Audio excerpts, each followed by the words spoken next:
क्या आप भूत प्रेत पर विश्वास करते हैं? शायद कुछ लोग करते हैं और कुछ नहीं। आज के इस डिजिटल और वैज्ञानिक युग में ज्यादातर लोग इन बातों को अंधविश्वास मानते हैं, लेकिन आज मैं आपको कुछ ऐसे वास्तविक किस्से बताने जा रहा हूं जिन्हें सुनकर आप खुद सोच में पड़ जाएंगे। क्या सच में कोई अदृश्य शक्ति हमारे आसपास मौजूद है? वीडियो के अंत में हम इन घटनाओं को वैज्ञानिक नजरिए से समझने की कोशिश करेंगे।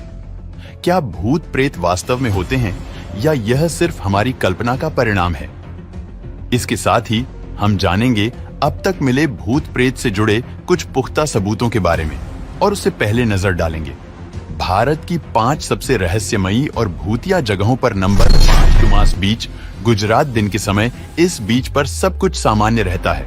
कई लोग इस जगह पर आकर लुत्फ उठाते हैं। वहीं जैसे ही रात का साया गहरा होता है, सब कुछ मानो थम सा जाता है।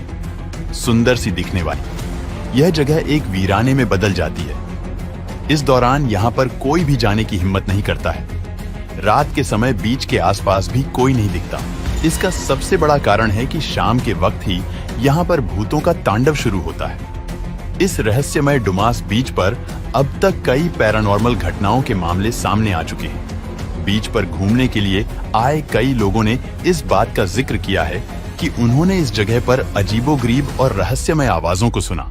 कुछ रिपोर्ट्स की माने तो इस बीच पर रात के समय घूमने गए टूरिस्ट आज तक वापस नहीं आ सके हैं। स्थानीय लोगों के अनुसार काफी पहले इस जगह का इस्तेमाल एक श्मशान घाट के तौर पर किया जाता था।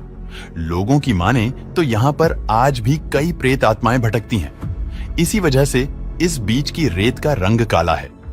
रात के समय इस स्थान पर कुत्तों का स्वभाव बदल जाता है।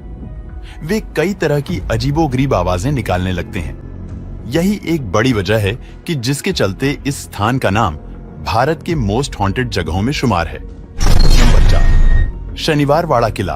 पुणे शहर के बाजीराव रोड पर अभिनव कला मंदिर के पास बना शनिवार वाड़ा महल पेशवा राजाओं का निवास स्थान था।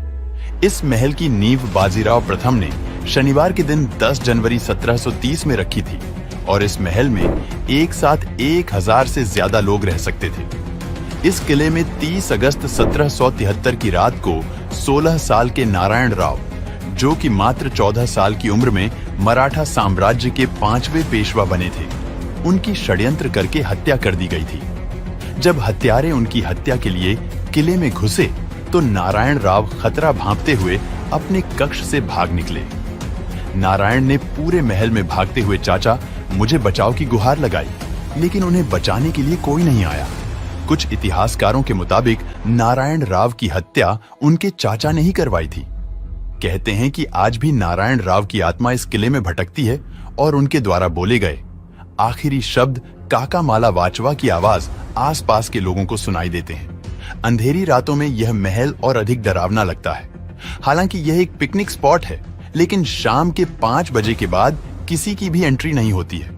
नंबर 3, कुलधारा गांव, राजस्थान। दोस्तों, अगर भारत के सबसे हांटेड प्लेस की बात हो रही हो और कुलधारा का नाम ना आए, ऐसा हो ही नहीं सकता, क्योंकि यह जगह पूरे इतिहास की सबसे रहस्यमय जगहों में से एक है। क्योंकि पिछले 200 सालों से यह क्षेत्र ऐसे ही वीरान पड़ा हुआ है और इसके वीरान होने के पीछे का राज है इस जगह के लोगों का रातों रात अचानक गायब होना। कुलधारा गांव के वीरान होने को लेकर एक अजीबोगरीब रहस्य है। दरअसल कुलधारा की कहानी शुरू हुई थी आज से करीब 200 साल पहले, जब कुलधारा खंडहर नहीं था बल्कि आसपास के 84 गांव पालीवाल ब्राह्मणों से आबाद हुआ करते थे। लेकिन फिर जैसे कुलधारा को किसी की बुरी नजर लग गई। वह शख्स था रियासत का दीवान सलीम सिंह, अय्याश दीवान सलीम सिंह, जिसकी गंदी नजर गांव की एक खूबसूरत लड़की पर पड़ गई थी। दीवान उस लड़की के पीछे इस कदर पागल था कि बस किसी तरह से उसे पा लेना चाहता था। उसने इसके लिए ब्राह्मणों पर दबाव बनाना शुरू कर दिया। हद तो तब हो गई जब सत्ता के मद में चूर उस दीवान ने लड़की के घर संदेश भिजवाया कि यदि अगले पूर्णमासी तक उसे लड़की नहीं मिली तो वह गांव पर हमला करके लड़की को उठा ले जाएगा। दीवान और गांव वालों की यह लड़ाई अब एक कुंवारी लड़की के सम्मान की भी थी और गांव के आत्मसम्मान की भी।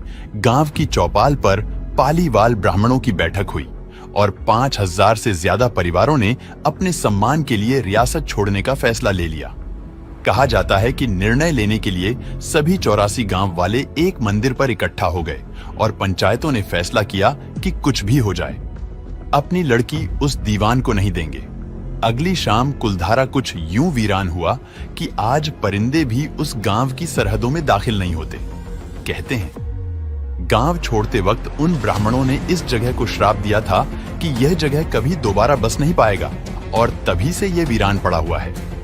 कहा जाता है कि अगर आप रात के समय यहाँ जाते हैं तो आपको गांव वालों की गुनगुनाहट और चूड़ियों की खनखनाहट के साथ बच्चों की आवाज सुनाई देती है।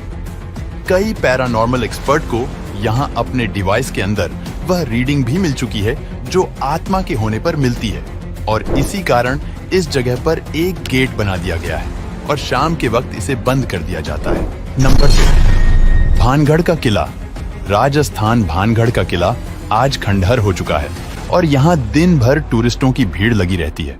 लेकिन आपको जानकर हैरानी होगी कि शाम होते ही यहाँ पर आपको इंसान तो क्या, एक कुत्ता भी नजर नहीं आएगा, क्योंकि शाम होते ही इस किले में वो होता है जिसे देख आपकी रूह कांप जाएगी। क्योंकि शाम 6 बजे के बाद जो भी इस किले में गया उसे रोने, चीखने, चिल्लाने और चूड़ियों की खनखनाहट के साथ किसी इंसान को पीछे पीछे चलने जैसा अनुभव हुआ। हालांकि यह अनुभव किसी एक के साथ नहीं होकर कई लोगों के साथ हुआ। कहा जाता है कि इस किले में एक राजकुमारी थी जिसका नाम रत्नावती था। यह राजकुमारी बहुत ही सुंदर थी जिसे देख हर कोई अपने होश खो देता था, लेकिन राजकुमारी होने के नाते किसी की भी हिम्मत नहीं हो पाती थी जो राजकुमारी से बात कर सके। सिवाय सिंधिया के सिंधिया एक जादूगर था जो राजकुमारी से शादी करना चाहता था, लेकिन राजकुमारी सिंधिया के प्रस्ताव को बार बार ठुकरा दे रही थी, क्योंकि सिंधिया एक तांत्रिक था और शक्ल सूरत से बिल्कुल बेकार भी था।